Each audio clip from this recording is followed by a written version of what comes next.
All right, so first thing you need to know is there are 22 letters in the Hebrew alphabet. 22, as opposed to English, which has 26. There are no capitalization, no capital and small letters in Hebrew. They're just one size. But unlike English, there are 5 final forms of 5 different letters, which we will look at when we get there. But I'm just telling you ahead of time, there are 5 final forms. Okay, so what have we said so far?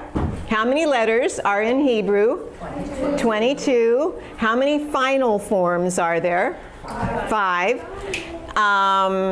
Are there capitals and small letters? No. Lowercase? Nope. Everything's the same.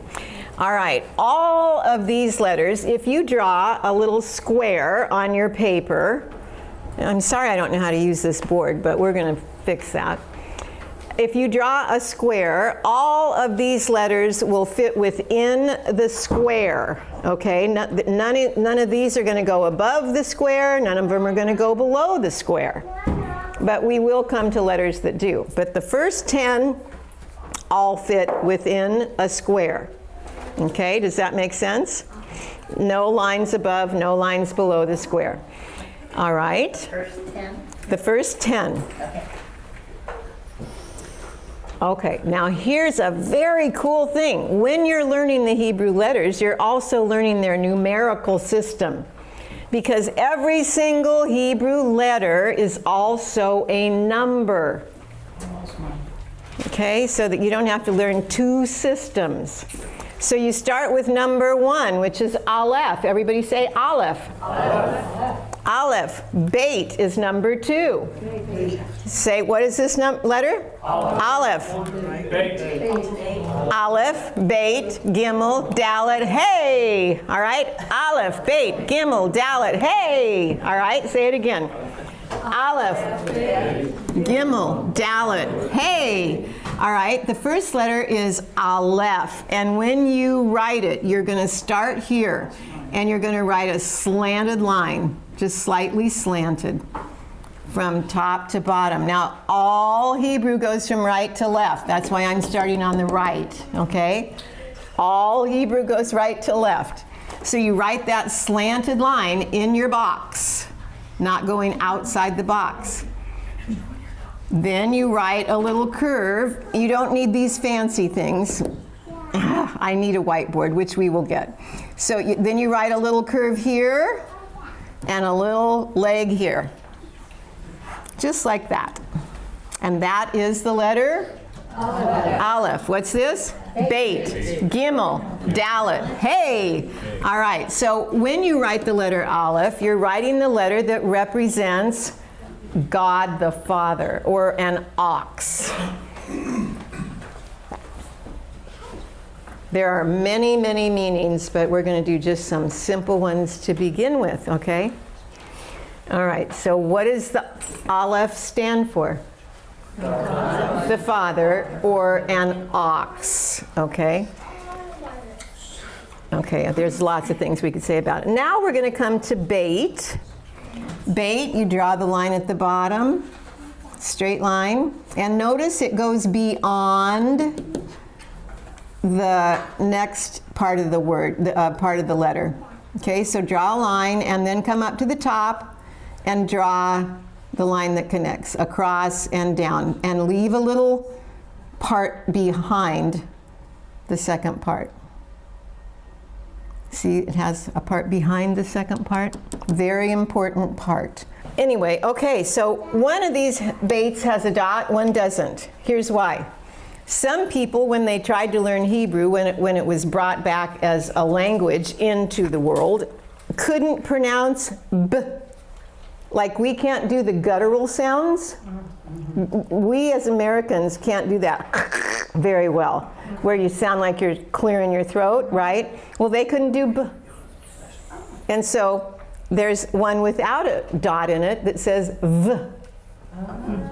All right? So it sounds like two different letters. It's really just one letter with two sounds to help the people that could not pronounce that sound. Okay? So if it has a dot, it says B, as in boy. If it doesn't have a dot, V, as in victory. Okay? So Alef, back to Alef, has no sound. It makes no sound of its own. It only makes the sound of the vowel point that you put under it. There are no vowels in Hebrew. No vowels at all, only consonants. Okay, so let's look at a first vowel point. This is called the kametz. Doesn't matter what it's called. I call them lines and dots, okay? So if you see lines under your letters, you're going to say ah. So what are you going to say when you see this? Ah. What are you going to say when you see this? Ah. What are you going to say this? Ah and ah. So if I put this under Alef, which makes no sound, what am I going to say? Ah. Okay? So we read from right to left, top to bottom. So if I put this under the beit, Ba. exactly, who said ba? You get a gold sticker. Yes, that's exactly right. You just say the sound of the letter b, b, b, b, b, ba. Because what do lines say? Ah. They say ah. All right, a line says ah, so that says ah, that says and this is gimel. And you start at the top and you do a little slightly curved outline coming down because he's walking. This represents a camel. The gimel represents a camel. So a little leg in the back and then another one in the front. Slightly curved and slightly out.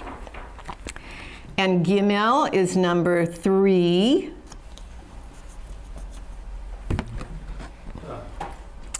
What? Ga. You see, you guys are reading already. Exactly. And so what if I do this? Ah. What if N?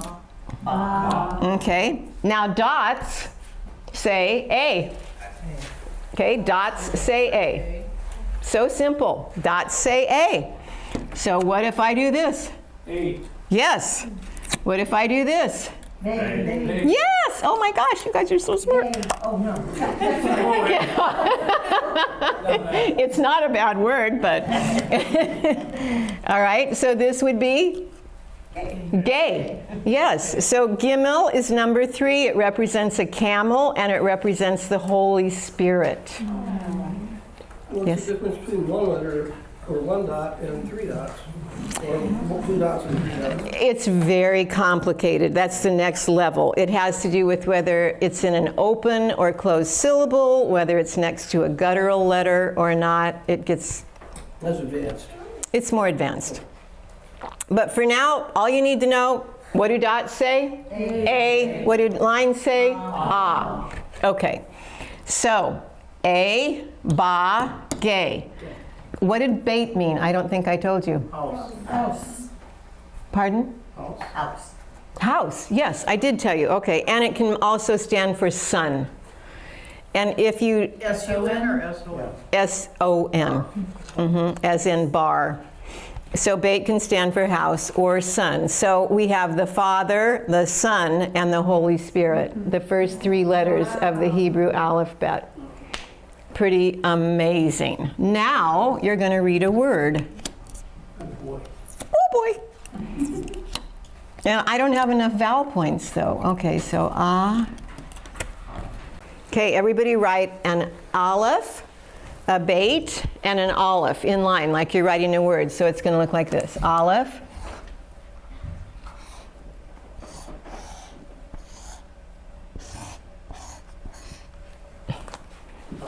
Okay, Alef, beit, Alef, and you're going to put. And so, what did it say, honey? It says Abba. And you know what that means in Hebrew? It means daddy. So now you have read a word. That's how simple it is. Ah, ba. This isn't going to say anything, that final aleph. Okay. Cool. Already reading. All right. The next word is going to start with a gimel and end with a gimel. Just two gimels with the same vowel marking. So we're going to have gimel. Sharon, can you see?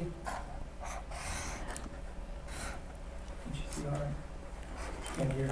I'm worried that Terry can see. Can you see? Yeah, I'm okay. Okay. Can't see him. Slight back. I can't Well, see the board, but I can see the letters. So as long as you say what you're doing, I can see. Here. Yeah. How's that? Very good. That's better. Okay. So we have two gimels. Dog. Gog. Do you know what that is? Roof. It's the word roof. Like Gog and Magog war, that really means Gog, and that is roof. Yes. So you know a biblical word? Two biblical words.